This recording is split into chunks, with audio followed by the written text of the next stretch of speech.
Okay, we go to question 4. Suppose that 30% of the subscribers to a cable television service watch the shopping channel. So on question 4, we'll go ahead and say 30% of our subscribers watch it. So our P is 0.3. You are to design a simulation to estimate the probability that none of the 5 selected subscribers watches the channel at least once a week. Which of the following assignments of the digits 0 through 9 would be appropriate? So we're going to use the digits 0 through 9. So let's think.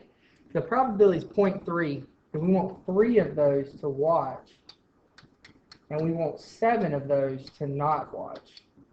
So we want to look at our answer choices and see which one affects that, where 3 watch and 7 don't. And so if you look at answer choice A, 0, 1, and 2 watch, and then 3 through 9 do not.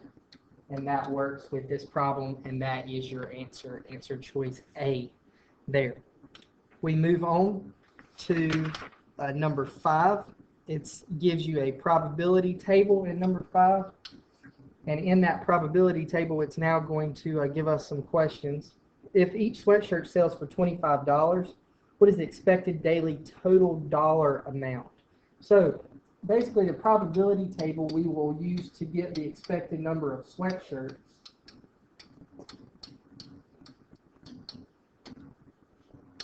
As I continue through that,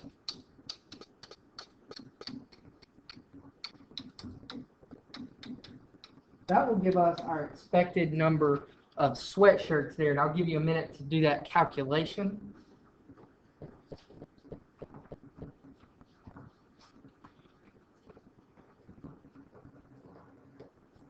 Give myself a minute also to do that calculation. But as we do that calculation, notice we're not coming to the answer here.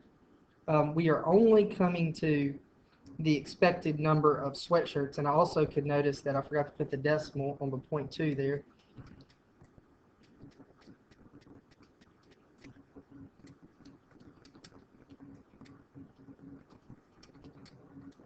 Okay, and I get 1.52 as my expected number of sweatshirts here. Now remember, I'm going to sell each sweatshirt for $25. So 1.52 times 25 equals, and that gives me $38. And that is the answer for question 5. Okay, moving on.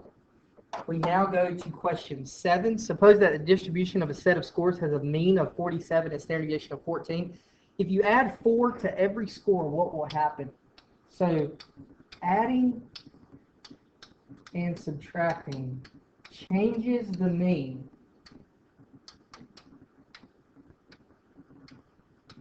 It does not affect the standard deviation. Now, why does it not affect the standard deviation? Because standard deviation measures spread. And let's think, if everybody's score gets added by 4, the spread does not change. The mean would, though, because if I gave everybody 4 points on their test, then the average score on the test would go up.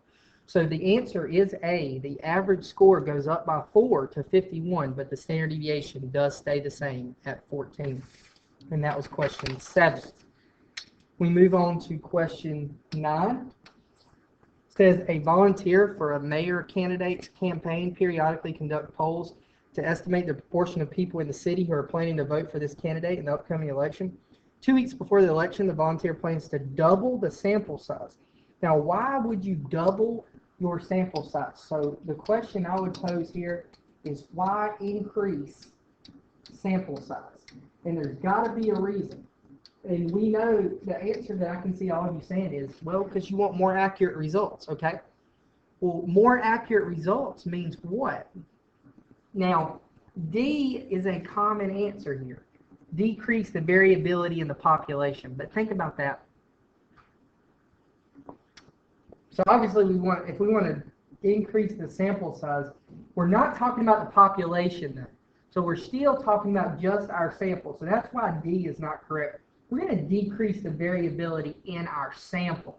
So our sample, you could never decrease the variability in the population because it's the whole. So E is the answer. You want to decrease the standard deviation, which is variability. Standard deviation is how much you vary, in the sampling distribution of the sample proportion. So in our sample, because we're dealing with sample size, we can decrease the variability, so we can lower the variability by taking a higher sample. And that's something that you can use for later on in this class.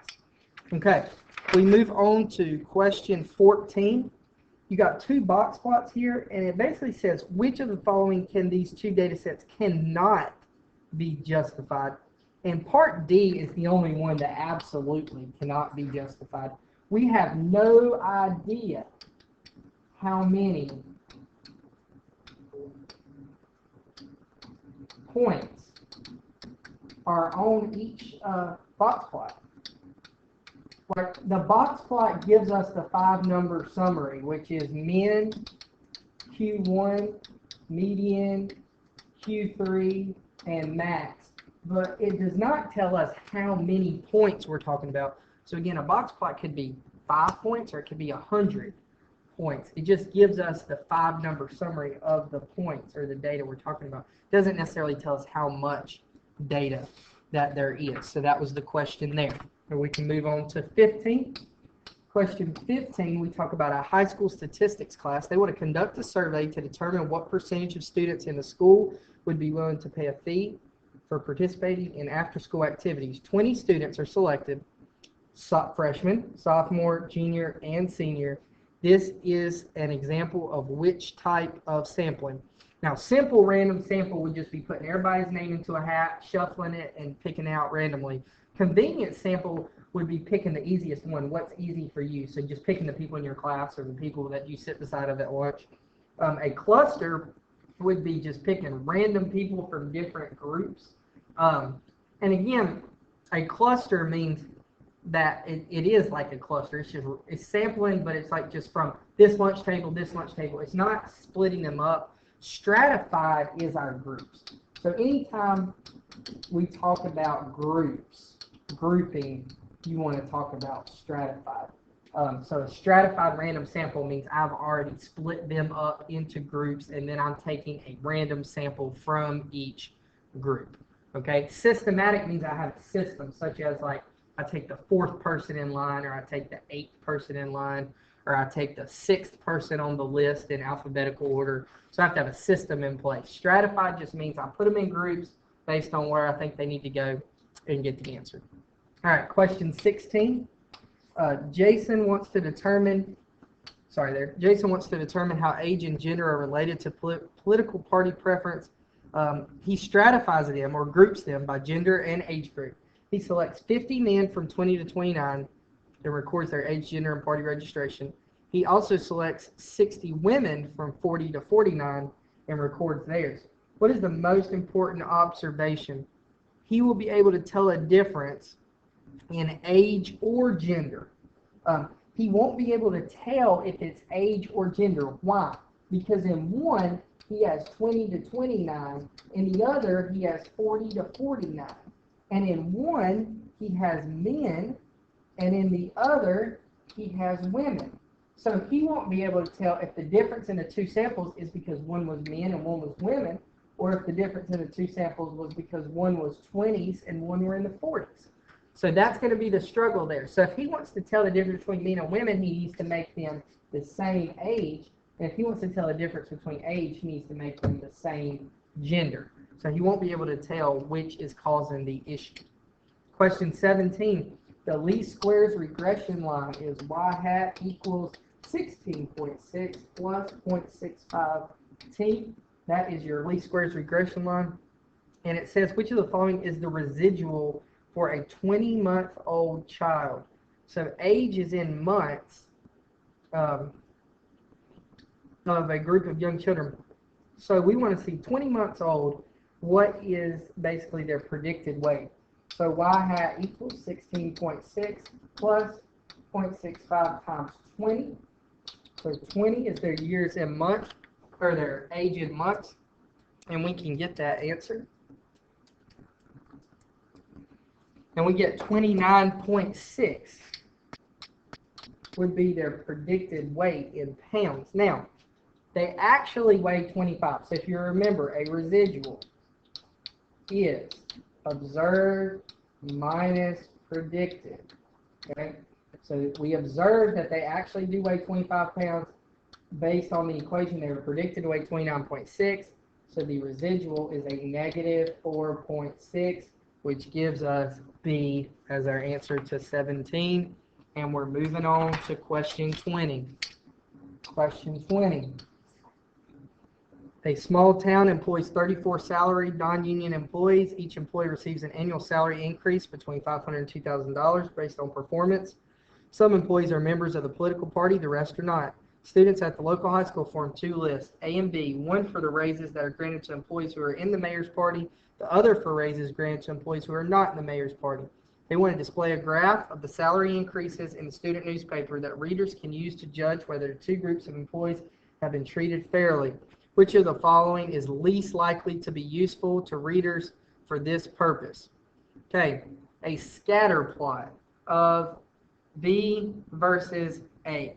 So a scatter plot is not going to really tell us anything. If you think of a scatter plot, if I want the salary of B and the salary of group A, well, how am I going to give the salary of group B here? I mean, I can say there's more down here, but I got to compare it to group A. So if you think about it, a scatter plot where you have group A salary going up here and group B salary up here is going to be a mess. Stem plots would show the comparison well. Box plots would, histograms, and dot plots. So all those would show a comparison between the two. But if you think about how would I draw a scatter plot showing the salary of one group and the salary of another group, it does not make sense, okay? So that does not work. Now, if I wanted to draw two different scatter plots, then maybe it would make sense and help a little bit. All right, question 22.